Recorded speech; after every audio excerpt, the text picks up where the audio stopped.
نحمدہ ونصلی ونسلم علی رسولہ الکریم اما بعد فاعوذ باللہ من الشیطان الرجیم بسم اللہ الرحمن الرحیم۔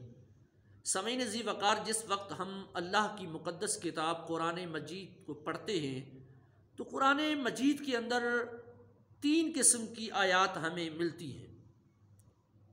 ایک وہ آیات بینات جنہیں محکمات کہا جاتا ہے، اور ایک وہ آیات ہیں جنہیں مقطعات کہا جاتا ہے، اور ایک وہ آیات ہیں جنہیں متشابہات کہا جاتا ہے۔ وہ آیتیں جن کا معنی صاف واضح ہے، بالکل مفہوم اور مطلب کو عام انسان بھی صاف طور پر سمجھ لیتا ہے، اور جن کی الفاظ جس وقت بندہ قرآن کی وہ آیتیں پڑھتا ہے تو معنی اور مفہوم بالکل صاف اور واضح نظر آ رہا ہوتا ہے، ان آیات کو محکمات آیات کہا جاتا ہے۔ جیسے الحمدللہ رب العالمین الرحمن الرحیم مالک یوم الدین، اسی طریقے سے للہ ما فی السماوات وما فی الارض، اور بہت ساری آیات بینات ہیں۔ اب دوسری ہیں آیات مقطعات، یہ کل 14 ہیں۔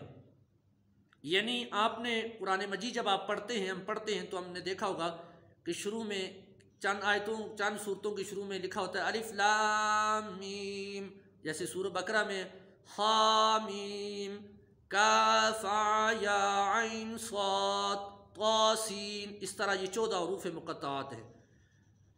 علماء کرام نے، مفسرین کرام نے حروف مقطعات کے بارے میں بعض تصریح فرمائی ہے، بعض معنی مفہوم لکھے ہیں، لیکن بعض نے انہیں متشابہات میں بھی شامل کیا ہے، اور صوفیاء کرام کا قول یہ ہے کہ یہ اللہ اور اس کے رسول کے درمیان راز ہے، اور راز کو راز ہی رہنا چاہیے۔ اسی طریقے سے تیسری قسم جو ہے وہ متشابہات ہیں۔ متشابہات یہ ہیں کہ جن کے ظاہری معنی تو کچھ اور ہوتے ہیں، لیکن ان ظاہری معنوں کو ہم ظاہر پر نہیں لے سکتے ہیں، اس کی حقیقت کچھ اور ہوتی ہے، اس کا بتانا کچھ اور ہوتا ہے، اس کی اندر کچھ اور راز، کچھ اور فضیلت، کچھ اور عظمت چھپی ہوتی ہے۔ بظاہراً تو اس کا معنی ہمیں صاف نظر آ رہا ہوتا ہے، لیکن وہ معنی، وہ مفہوم ہم ظاہری طور پر اس کا نہیں لے سکتے ہیں۔ جیسے مثال کے طور پر ید اللہ فوق ایدیہم، اللہ کا ہاتھ ہے ان کے ہاتھ پر۔ اب اللہ کا ہاتھ ہم سے مراد، مطلب اللہ تعالیٰ تو جسم سے یا آنکھ سے یا اس طرح کی مشابہات ہم اگر دیں گے تو اللہ معاف کرے یہ کفر بھی ہو سکتا ہے۔ لیکن اب اس میں یہ معنی اور مفہوم یہ ہے کہ یہ راز کی باتیں ہیں۔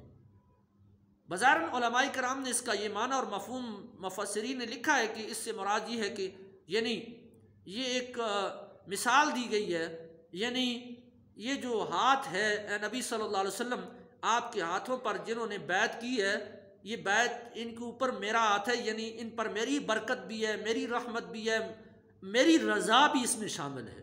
اصل مفہوم یہ ہے کہ جس طرح محبوب آپ کی رضا شامل ہے، اور آپ کے صحابہ نے آپ کی رضا پر شامل ہو کر آپ کو راضی کرنے کے لیے آپ کے ہاتھ پر بیعت کی ہے، تو میں ان سب پر میں بھی راضی ہو چکا ہوں۔ تو اس کو ید اللہ فوق ایدیہم، یعنی اللہ کا بھی ان پر ہاتھ ہے، مطلب یہ کہ اللہ بھی ان پر راضی ہے۔ یہ شفقت اور محبت اور عقیدت کی بات ہو رہی ہے، لیکن ظاہری معنی تو اس کا ہاتھ بنتا ہے، تو اگر ظاہری معنی لیا جائے گا تو یہ بھی غلط ہے۔ اسی طرح جیسے الرحمن علی العرش استویٰ، یعنی رحمان عرش پر جلوہ گر ہے۔ اگر ہم یہ کہیں اللہ تعالیٰ عرش پر ہی ہے تو پھر زمین میں کون ہے، ارد گرد کون ہے؟ اللہ تعالیٰ کے لیے مکان، قید، یہ چیز جو ہے لگانا، یہ بھی ایمان کے لیے خطرہ ہے۔ اس لیے اس کا ظاہری معنی تو ہم سمجھتے ہیں، مگر اللہ تعالیٰ کے لیے ہاتھ اور اللہ تعالیٰ کا عرش پر جلوہ گر کی کیفیت کو سمجھنا انسانی ذہن کی بس کی بات نہیں ہے۔ بس ان آیات کو متشابہات کہا جاتا ہے۔ اللہ تعالیٰ سے دعا ہے اللہ تعالیٰ ہمیں سمجھنے کی توفیق عطا فرمائے۔